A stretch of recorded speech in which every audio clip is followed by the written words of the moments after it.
Hello everyone, my name is Dusk, and welcome to another episode of Shock's Video Guides. In this guide, we're going to go over the Helion Expand build versus Zerg. And so, Shock's opponent today is going to be Toxic with 777 points, 78 wins, and 73 losses as Rank 1 Master. And we're going to show you this build over 3 different games, all against Zergs, and they all do something slightly different. So Toxic is going to be the first opponent. We have Toxic spawning as the red Zerg in the bottom left position. Shocks as the blue Terran in the 1 o'clock position. And so the build that Shocks is going to do is the Helion Expand. It's pretty common. It's actually the standard way to play nowadays against most players, especially in the GSL. Almost every single Terran uses either a former Helion Expand or a cheesy 2-racks. That's becoming less and less popular nowadays, and almost everyone just goes for a Helion Expand or a 1-racks Expand. And so the benefits of the Helion Expand is that you get Helions out really quick, and what that does is prevent the Zerg from spreading their creep too far past their expansion, if you're diligent about it, and it also prevents the Zerg from taking a fast third, because roaches are generally not preferred, as they do delay your mutalisks, and basically Zergs need mutalisks to take map control away from the Terran, or else drops become too much of a problem. And so the build order for the Helion Expand is fairly simple. You go for a standard 10 depot, followed by a 12 racks, and you want to try to wall off with your depot and racks. So there exists 12 racks, and then you want to take your gas at a 13 supply. Just a very standard opener, nothing too risky, and not too economical, and not too cheesy as well. It's the most standard Terran opener, and this basically works against every single matchup: TVT, TVP, TVZ. Now what differs is what you do after this, obviously, how many Marines you make, and if you do decide to go up to Factory Tech. And because we're doing a Helion Expand, Shocks is going up to Factory Tech indeed, and his opponent is actually going for a 1-base Baneling bust. And so we're just going to try to show you the versatility of the Helion Expand, even against the extremely all-in builds that Zerg can do. So probably the main reason why he didn't go for a Roach bust was that he scouted that he wasn't close by air, and so Toxic knew that Shocks was cross position, and so because of how slow roaches move, they're not generally favorable if you're going to do kind of all in. So a speedling Baneling is what Toxic is going to be going for this game. And for the Helion Expand, what you want to do is after your barracks is done, you want to make a 15 or 16 depot. Then you want to make 2 more Marines. You want to make a factory with your first 100 gas, and then you want to lift your barracks right next to your factory and make a reactor with your next 50 gas. So here comes the factory. And with your first Marine and first SCV, a lot of people and almost every single Terran player likes to do a little bit of pressure, even just place down a fake bunker next to their mineral line. They didn't do that this game just because there was no expansion. Toxic didn't 15 hatch. And so Shocks knew something was up. He was still going to try to get as much damage done as possible just with his Marine. And normally against a player who goes 15 hatch, this would basically force a few Marines.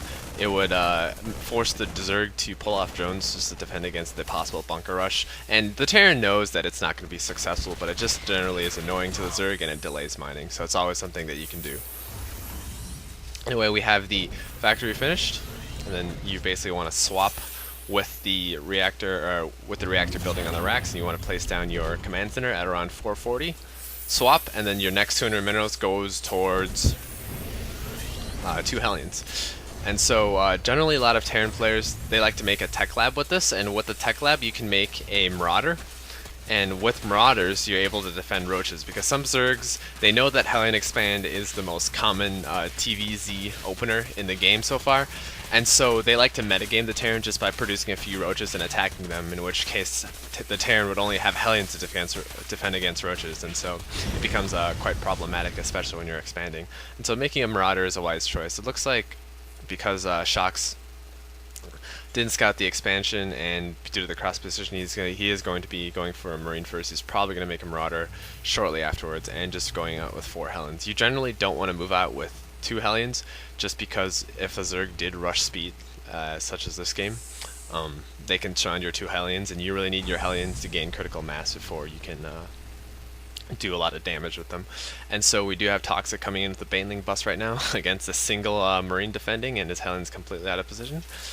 And so baneling busting, even though when there's a depot down, not the best choice, but now a mass ton of Zerglings now in Shock's space. Fortunately though, all the banelings died on the supply depot instead of the workers, and so he is still able to preserve his worker count. So basically, Shox knows that this Zerg is super all in. He just needs to make sure that he kills these lings and prevents any subsequent all in, and he's already ahead, just because he already has his own expansion and he has superior technology to deal with the Zerglings. And right now, Toxic, because his all in failed, the only thing he can do is all in, continually all in until it stops working, and so.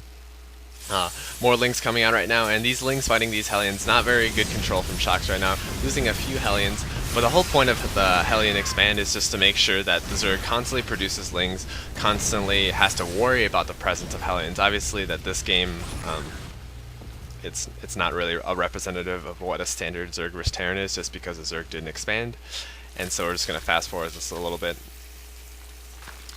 Basically, the Zerg tries to all-in Shock some more with constant baneling busts, but the problem is that he has to waste all his banelings on supply depots, and all of his Zerglings just die to Helions because Helions are designed to do well against Zerglings. So here comes the last try, and the game's over.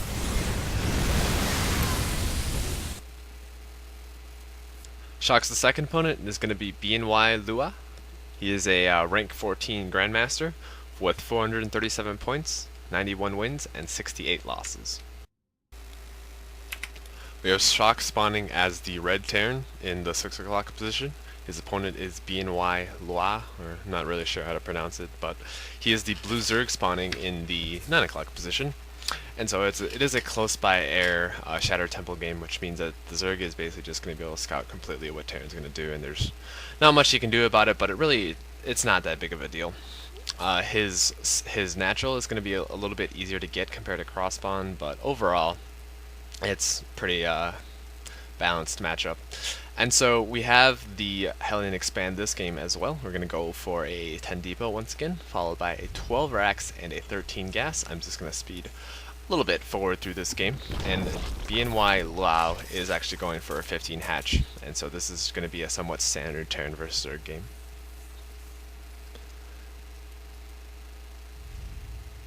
Here comes down to 12 racks, and then 13 gas. 13 gas, there you go. Meanwhile, BNY Lao is going for a 15 hatch, scouting with his initial worker, because he knows that you can't really scout with your overlord at the barracks, since a marine can pop out and kill it. And so he's just playing a little bit safe.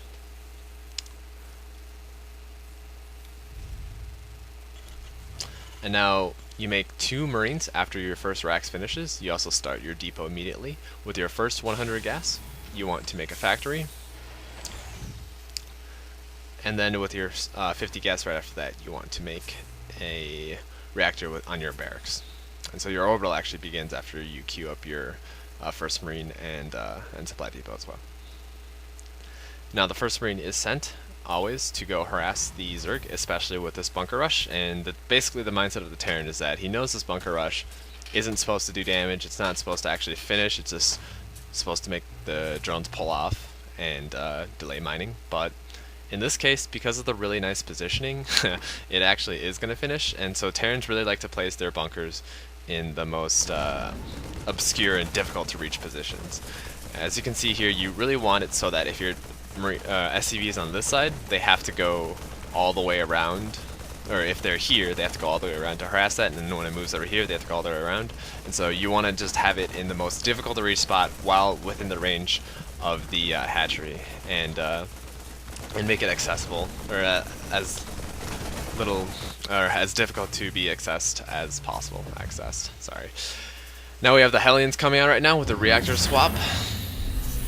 You want to position your factory above your racks so that you can lift up your barracks immediately, have your factory land without any downtime in between.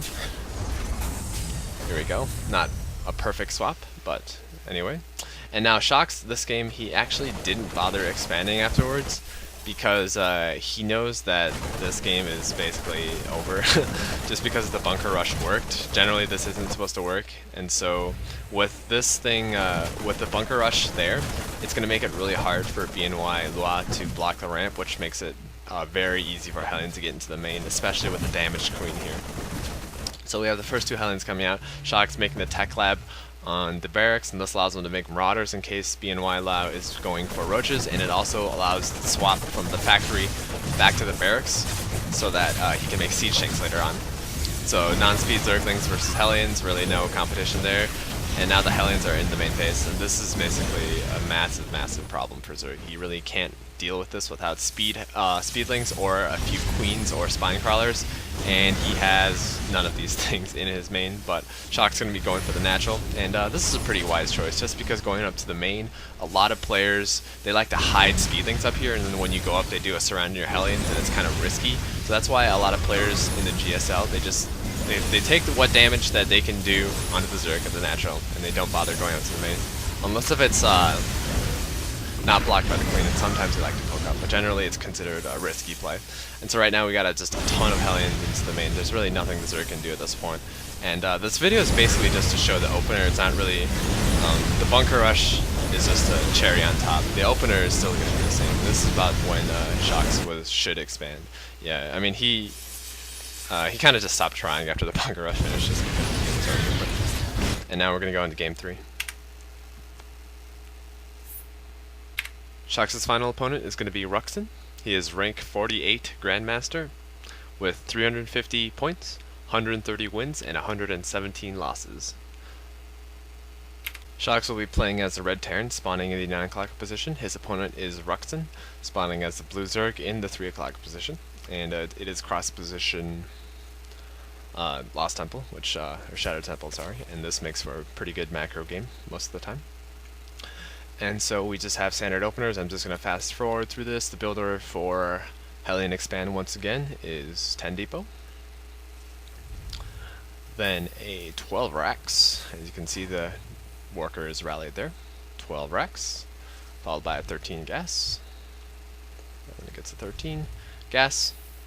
When your barracks is finished, make a marine, make a depot, make an orbital. Marine, depot, orbital. You can delay your orbital or your supply depot a little bit if you know they're not going to be aggressive. And now the orbital's done.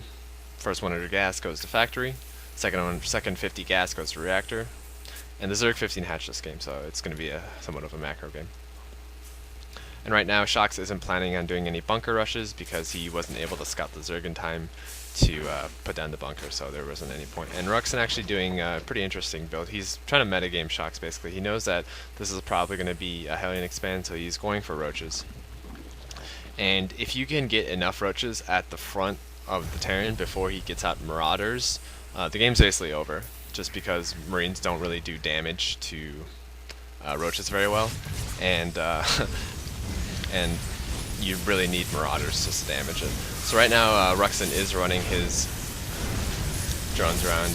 This is really not the best choice. I think he should have just basically done this and ran his drones into the main and just waited for the Helions to pop. That way he wouldn't have lost the 6 drones or whatever. And so right now Shox did see the roaches, so he has to make a bunker. He doesn't yet have a Marauder out, but it should be out in time, and he's gonna go for a counterattack because you really can't do Helion or do damage to Helions, do damage to roaches with just Helions. But now Roach is out, so he has taped to this. However, because of the nice positioning of the Overlord, Ruxin is gonna be able to take out this depot, that depot, and probably a reactor here. And so the game progresses on as just as a normal macro game.